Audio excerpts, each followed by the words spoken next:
বন্ধুগণ, আপনারা জেনে রাখবেন, ভারতবর্ষের সংবিধান অধিকার দেয় এই ভারতবর্ষ হলো গণতান্ত্রিক এবং সেকুলার রাষ্ট্র। এই রাষ্ট্রের রাষ্ট্রীয়ভাবে কোনো ধর্ম থাকবে না। এই রাষ্ট্রের যত লোক বাস করবে তারা সবাই আপন আপন এজরেজ ধর্ম পালন করতে পারবে, তাতে কারো বাধা দেওয়ার থাকবে না। সেই হিসাবে 1950 সালের 26শে জানুয়ারি আমাদের এই পবিত্র সংবিধানকে কার্যকারী করা হয়। আমাদের পাশে যে সমস্ত রাষ্ট্র আছে তাদের রাষ্ট্রীয় ধর্ম থাকতে পারে, আমাদের কোনো রাষ্ট্রীয় ধর্ম নাই।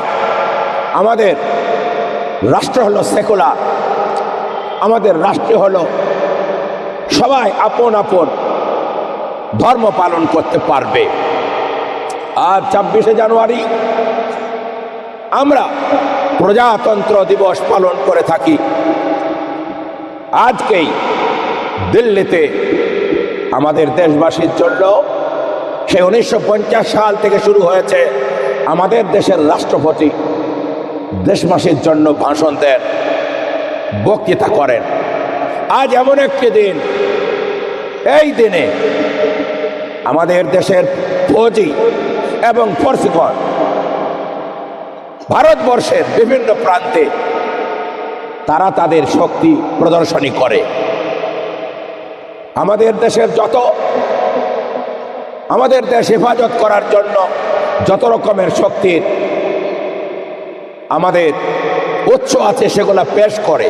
এমনকি ভালো ভালো অশ্ব ঘোড়া তাদেরকেও আজকে সাজানো গোছানো হয় এবং সারা পৃথিবীকে দেখিয়ে দেওয়া হয় ভারতবর্ষ কত শক্তিশালী। আজকে আমরা এখান থেকে শপথ করব, আমাদের ভারতবর্ষ সংবিধান আমাদের সকলকে আপন আপন ধর্ম চর্চা নিয়ে বেঁচে থাকার অধিকার দিয়েছে। এক শ্রেণীর লোক তৈরি হয়েছে, তারা সংবিধানকে ভেঙে তোড়মাড় করতে চাইছে। সংবিধান আবার নতুন করে তাকে সংযোজন করতে চাইছে।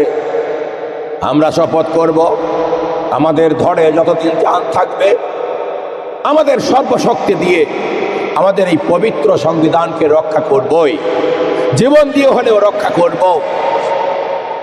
এই আমাদের পণ করতে হবে। কারণ ভারতবর্ষ স্বাধীন করতে যেয়ে 10 থেকে 12 লক্ষ মানুষ শাহাদাত বরণ করেছিলেন, প্রাণ দিয়েছিলেন।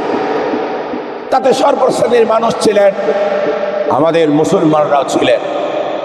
আজও ভারতের ইন্ডিয়া গেটে লক্ষ্য করলে দেখতে পাওয়া যায় সেখানে যারা শহীদ হয়েছেন, ভারতের জন্য বলিদান দিয়েছেন, 95,300 জনের নাম লেখা আছে।